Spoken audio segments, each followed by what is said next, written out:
ሟቹ ደግሞ 2 እህቶች አሉት። ገዳዩ ደግሞ እህትም ወንድምም የለውም አባትም የለውም። ከነሱ ካጎቱ ልጆች ጋር ነው የሚኖረው። በአጋጣሚ ይሄ ወንድማቸው ሲሞት ጊዜ ያጎታቸው ልጅ ደግሞ እስር ቤት ገብቶ ነበር። እስር ቤት ገብቶ 3 ወር ብቻ ታስሮ ነው የወጣው። ይሄ በሙሉ ደግሞ የኤፍሬም ስራ ነው። ይሄ በሙሉ የሚካሄደው የኤፍሬም ስራ ነው። ይሄ ወጣት የሚሰራው ደግሞ የኤፍሬም ቤት ነው። ስለዚህ እነዚህ ሰዎች በታሰረ በ3 ወሩ ነጻነት ተብሎ ነው የወጣው ነበረው። ወጥቶም ደግሞ ያው ከነሱ ጋር ነው ከጎት ልጆች ጋር ነው የሚኖረው። ስለዚህ ሉል ይሄን ነገር ሰምቶ ሲሄድ ጊዜ እንዴ የሞተ ወንድም ነበራችሁ ምናምን ሲል ጊዜ ለምን ይሄ ነገር አነሳህብን? ያዙን፣ ልቀቁን፣ ውጣን ከቤታችን። አሁን ወንድማችን ሞቷል። ማንን ሰው ይወለዳል፣ ያድጋል፣ ይሞታል፣ የታወቀ ነው። ስለዚህ የወንድማችን ሀዘን መልሰህ ሊቀሰቅስብን ለምን መጣ? እኛ እናቅህም፣ ከዚህ ቤት መውጣት አለብህ ብሎ ነው ያስፈራሩ ተነበረው። በተለይ ገዳይ የተባለው ልጅ በጣም አብደዋል። ለምን ስለሱ ስማለሳ አዎ በቃ ሞቷል፣ ስለ እናንተ ያሳለፋችሁት ህይወት ምናምን ጠይቃችሁ ነው የመጣሁት ነው ያልከን እንጂ ስለ ወንድማችን ህይወት ልተነሳብን አይደለም እየመጣሁ ነው ያለው። ግን ሉልን የሰማው ሚስጥር ሌላ ነው። ወንድማቸው ስለገደለ እነዚህ 2 እህትማሞች ተመካክረው የቤት እስረኛ እንዳደረጉት ስራ ይሰራል። ግን ሁሉ ነገር ሙሉ በሙሉ እነሱ እንደሚጠቁምበት ከሌላ ሰው እንዳይግባባ ከሰው ጋር ተግባብቶ እንዳይኖር ከሰው ጋር እንዳይመካከር አድርገው ነው የሆነ ነገር ያደረጉት የተባለው። ስለዚህ ጉዳይ ሲወራ ጊዜ የሱ ታላቅ ያጎቱ ልጅ የሱ ታላቅ ናት ይዛው ነው ወደ ጓዳ ይዛው የገባችው። ከሰው ጋር አይግባባም፣ ከሰው ጋር አያወራም፣ ከሰው ጋር መደባደብ ነው ስራው፣ ይጠጣል፣ እንደዚህ ይላል ብላ ነው የምትናገረው። ለምን እንደዚህ ማልሽኝ ብሎ እዛ ጋር ረብሻ ተነስቶ ነበር። እነሱ በዛ ሰዓት ወንድማቸው በሞተ ሰዓት ተሎ ብሎ ነው ቤትም የቀየሩ፣ መኪና አዲስ መኪና ገዙ። ቤትም ሌላ ቦታ በጣም ሰፋ ያለ ቤት ገዝተው ነው የሄዱት። ይሄ በሙሉ ብር ከየት የመጣ ነው ሲባል ይሄ በሙሉ የኤፍሬም የሚሰራው ስራ እንደሆነ ታወቀ። ስለዚህ በዚህ ጉዳይ ላይ ሉል ሂዶ እኔ ሉልን በጣም ነው ማደንቅ። በጣም አንተ ትክክለኛ መርማሪ ጋዜጠኛ ነህ። ከስር መሰረቱ ጉርጉሮት ነው የምታወጣቸው። ሀታ የተደበቀ ሚስጥር እንደምንም ብለህ ታወጣጣቸዋለህ። እና አንተ ጋዜጠኛ መርማሪ ሰጥቶን ፖሊስ ብትሆን ነው የሚያዋጣ። በጣም ጀግና ጋዜጠኛ ነህ።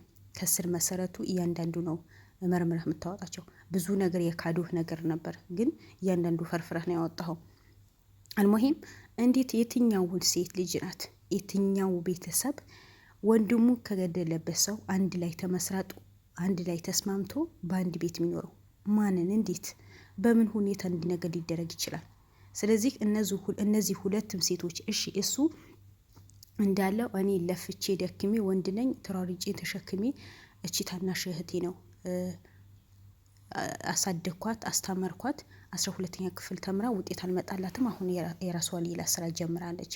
እና እሷ ለማሳደግና እሷ ለማስተማር ብዙ ለፋሁኝ፣ ብዙ ደከምኩኝ። እንዴ እሷ እህትህ ሳትሆን እኮ ያጎትህ ልጅ ናት። እንደዛ አትበለኝም። እሷ ታላቅ እህቴ ናት፣ እኔ የእሷ ታናሽ ነኝ። እሷ ደግሞ ለእኔ ታናሽ ናት። ስለዚህ እኛ እህትና ወንድማሞች ነን እንጂ ያጎት ልጅ ያክስት ልጅ የሚባል ነገር የለም። እንደዛ አንተ ትለይን አልመጣህም ብሎ ነው ጓ ያለበት። ስለዚህ ይሄ ኬዝ ከጀርባው ሌላ ኬዝ አለው ማለት ነው። ምክንያቱም ታላቅ እህት የተባለችዋ በጣም ሀርድ ናት። ሀርድ ካታሄዱል እንዴት ከፍ ዝቅ እንዳረገችው አይተናል። ስለዚህ ይሄ ወጣት እርግጠኛ ነኝ እነሱ የሆነ ነገር ቢያደርጉበት ነው። ምክንያቱም ቤት ውስጥ አሳስረው በእነሱ እጅ አስገብተውት ስራን ቢሰራ እንዳይለወጥ፣ የራሱ ህይወት እንዳይመራ፣ ራሱ ችሎ እንዳይኖር ስራ ጎበዝ ስራ ይሰራል። ስራ አለው፣ ጎበዝ ነው፣ የራሱ ስራ አለ። ያው ተለውጦ ጥሩ ኑሮ ላይ ነው የሚኖሩት። ስለዚህ እነሱ ምንድነው እነሱ ሴት ልጆቹ በወንዱ ነው የሚጠቀሙት። እሱ ይሰራል፣ እነሱ ይቀመጣሉ፣ እንደፈለጉ ነው የሚሆኑት። እሱ የራሱ ህይወት ባይመሰርት ቤተሰቦች ቢያፈላልግ ባያፈላልግ እነሱ ዴንታቸው አይደለም። ስለዚህ ምንድነው እነሱ ያደረጉት ከነሱ ስር ውስጥ እንዳይወጣ ነው የያዙት። ሁሉ ነገር ያደረጉት በተለይ ትልቋ በጣም መመርመር አለባት። ትልቋ ልውን እንዳትለቃት።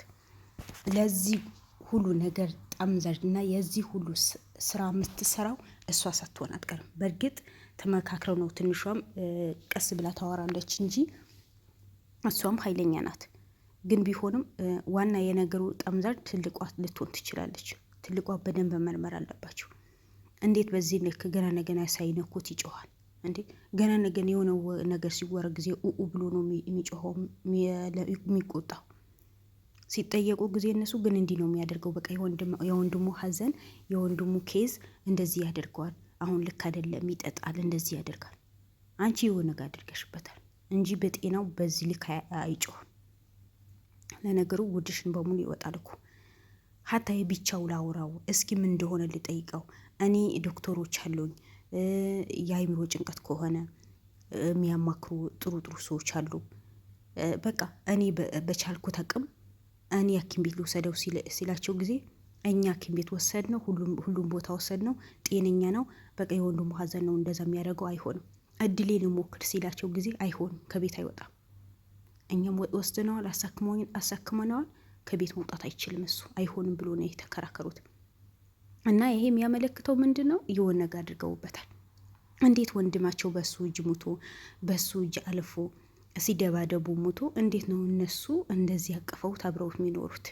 በዚህ ልክ አብረዋቸው እንዲኖር ፈቅደው ተዋደው እንዴት ይኖራሉ? እነሱ የሆነ ጥቅም ፈልገው ነው። የወንድማቸው በቀል ነው የሚበቀሉት እንጂ እርግጠኛ ነኝ በጤናው ይሄ ልጅ እንደዚህ አይሆንም።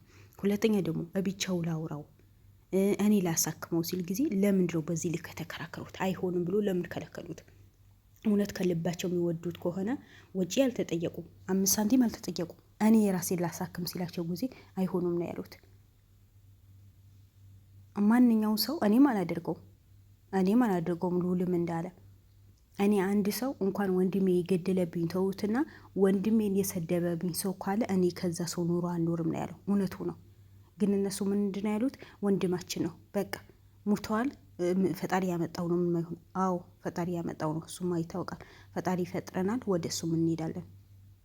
ግን ልጁ የሆነ ነገር አድርጋችሁታል። መቼም ከአቶ ኤፍሬም የዋለ ሰው መች ጤነኛ ይሆናል? ጤናችሁ በሙሉ የተያያዘ ነው። ሰው በሙሉ በመድኃኒት ማደንዘዝ ነው ስራችሁ። ለእናንተም ዶክተር አላችሁ። ለሰው ነፍስ ለማዳን የተማሩ የተመረቁ ቃል ገብተው የገቡ ዶክተሮች ግን ስራቸው ሌላ ነው። እንደዚህ ስል ግን ሁሉ ዶክተር አይደለም። በጣም ትሁት የሆኑ ከራሳቸው በላይ የሰውን ነፍስ የሚያሳዝናቸው ዶክተሮች አሉ። አንዳንድ ዶክተር ተብዬዎችን የዶክተር ስም ያጠፉ አሉ። ብር ወዳች በብር ብቻ የሚሰሩ። ስለዚህ ይሄ ልጅ እንዳያስታውስ ምንም ነገር ቢያደርግ ምንም ነቃ ብሎ እንዳይሄድ፣ የራሱ ህይወት እንዳይመሰረት፣ የራሱ ገንዘብ እንዳይዝ፣ ሁሌ የእነሱ ስር ውስጥ ገብቶ ቁጭ እንዲል ከእነሱ እንዳይለይ አድርገውታል። ያ ምንድን ነው? በኤፍሬም እጅ የተነካ ሰው ጤነኛ አይደለም። ጤና የሚያገኝ አይመስለኝም። ምክንያቱም የኤፍሬም ስራ ሁላችንም እንደምናውቀው ጣማማ መንገድ ነው። ሰውን ማሳበድ ነው። ሰው በሽተኛ ማድረግ ነው። ሰው ፓራላይዝ አድርጎ ማስቀመጥ ነው። ለማንኛውም ልውል ስላት አንተ ስለደረስክለት ይህ ወጣት በጣም ደስተኛ ነኝ። ምክንያቱም በጤናው አይደለም እንደዚህ የሚጮኸው። በተቻለ አቅም ሐኪም ቤት ሳይሆን ወደ ሃይማኖት ቦታ ብትወስደው ነው ደስ የሚል። ምክንያቱም ልጁ በጤናው እንደዛ አይደለም። እነሱም የሆነ ነገር አድርገውበት ሰው እንዳያውቅ፣ ሰው እንዳይነቃ፣ ሰው እንዳይፈልገው ነው ቤት የቀየሩት። የሰፈር ሰው ደግሞ እንዳይነቃባቸው ነው ቤት የቀየሩት እንጂ ምክንያቱም ይሄ አዲሱ ሰፈር ማንም አያውቃቸውም። ምን ይኖሩባቸው፣ ምን አይነት ህይወት ይኖራቸው፣ በምን ሁኔታ እንደቀየሩ አዲስ ሰው ምንም ያውቀው ሰው የለም። የአንድ ቤት ኬዝ የሚያውቀው እዛ ሰው እዛ ሰፈር የሚኖሩ ከሆነ ነው። ሚስጥራቸው እንዳይወጣ ነው ቶሎ ብሎ እነሱ ቤት የቀየሩት። ቤት ቀይረው ወንድማቸው ያጎታቸው ልጅ ማንም እንዳይነካ፣ ከማንም ሰው ጋር እንዳያወራ፣ የሆነ ነገር ሲያወራ ጊዜ ደግሞ አመሉ ነው በቃ ያመዋል። ስለሚያመው አመሉ ነው ይላሉ። ግን እሱ አያመኝም። እኔ ጤነኛ ነኝ፣ ሰርቼ እገባለሁ። እህቴን ያስተማርኳት እኔ ነኝ፣ ቤቱ በሙሉ ማስተዳድረው እኔ ነኝ። እንዴት ነው እኔ በሽተኛ ነኝ ብሎ ነው ያወራ? እውነቱ ነው። አንድ ሰው ቤቱ የሚያስተዳድር ከሆነ ገብቶ የሚወጣ ከሆነ ስራው የሚሰራ ከሆነ ምኑ ነው በሽተኛ? በሽተኛ ማለት እኮ ተኝቶ የሚውል ሰው ነው፣ ሁሌ መድኃኒት የሚወስድ ሰው ነው። ግን እሱ ሰርቶ ያበላቸዋል። ግን ችግሩ ምንድን ነው?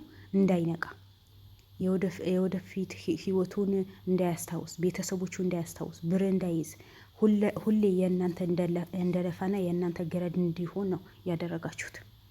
ስለዚህ እነዚህ ሁለቱም ሴቶች በህግ መጠየቅ አለባቸው። በደንብ መመርመር አለባቸው። የሆነ ሚስጥርም አለ፣ በደንብ ማዋጣጣት አለበት። ኢቭን መጀመሪያ ቤታቸው ሰፈራቸው ሂደህ ብታጠራ እያንዳንዱ መረጃ እንደምታገኝ እርግጠኛ ነኝ። በእርግጥ አጣርተህ ነው የመጣኸው፣ ግን ድጋሚ ስለ እነሱ ህይወት በደንብ ማጣራት ነው ያለብህ። ትልቋ ሴትዋ እኔ በጣም ነው የፈራኋት። በጣም ታስፈራለች። የሆነ ጉልበት ነው የሚላት፣ ጉልበት ነው የምትጠቀመው። ማን አለብኝ በቃ እኔ ብቻ ላውራ ምትናት። ከኔ በላይ ማንም አያውቅም፣ እነሱ አያውቁም፣ ህፃን ናቸው። ወንድ ልጅ እኮ ነው። ወንድ ልጅ መቼም ህፃንም ቢሆን አያውቅም አይባልም። ደግሞ ትልቅ ሰው ነው፣ ህፃን ቢባል አይደለም።